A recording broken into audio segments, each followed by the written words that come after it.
Hello வணக்கம், welcome to நெல்லையாச்சி சமையல். இன்றைக்கி நம்ம சேனலில் வந்து தக்காளி தொக்கு போட்டிருக்கோம். இது வந்து சுட சுட சாதத்தில் போட்டு சாப்பிட்லாம். இது சப்பாத்தி, பூரி, இட்லி, தோசைக்குமே இது ரொம்ப நல்லாயிருக்கும். நீங்களும் இதை மாதிரி பண்ணி பாருங்கள். இந்த மாதிரி செஞ்சு பார்த்துட்டு எனக்கு எப்படி இருக்குங்கிறத கமெண்ட் பண்ணுங்கள், ஷேர் பண்ணுங்கள், லைக் பண்ணுங்கள், கண்டிப்பாக சப்ஸ்கிரைப் பண்ணுங்கள். வாங்க எப்படி பண்ணுறதுங்கிறத பார்ப்போம்.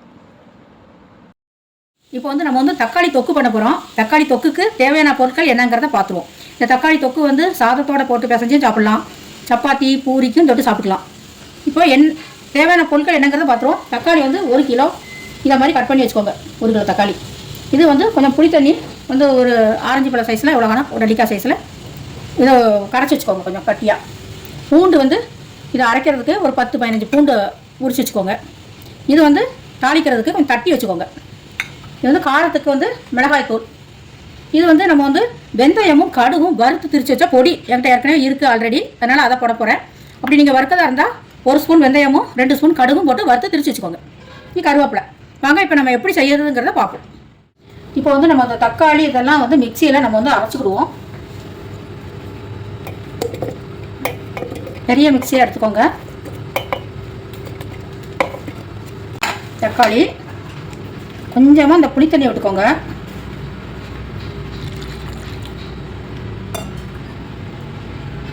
இந்த பூண்டு,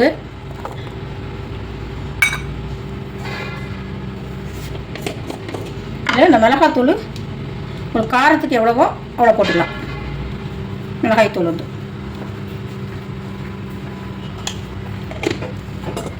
உப்பு,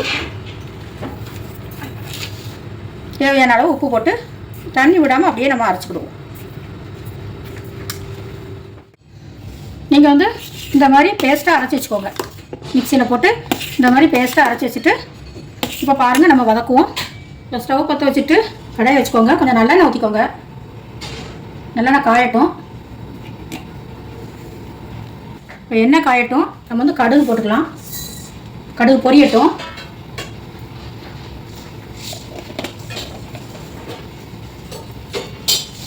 கடுகு நல்லா பொரியட்டும்.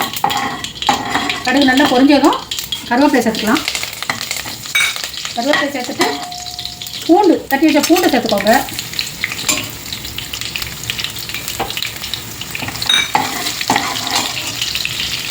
காயப்பொடி, மஞ்சத்தூள் கொஞ்சம்,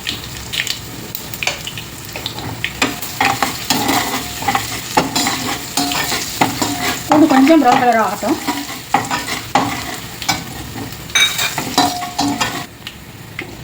இப்போ வந்து இந்த பேஸ்ட்டை நம்ம இதில் ஊற்றிடலாம்.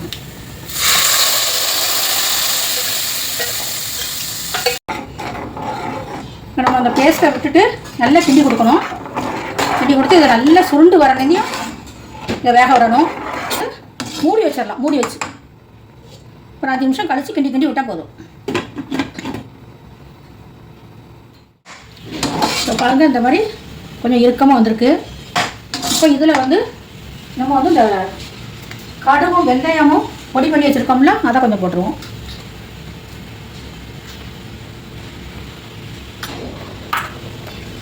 போட்டு கொஞ்சம் நல்லா கிண்டி விட்டுட்டு இதெல்லாம் கொஞ்சம் நாட்டு சர்க்கரையும் போட்டுக்கோங்க.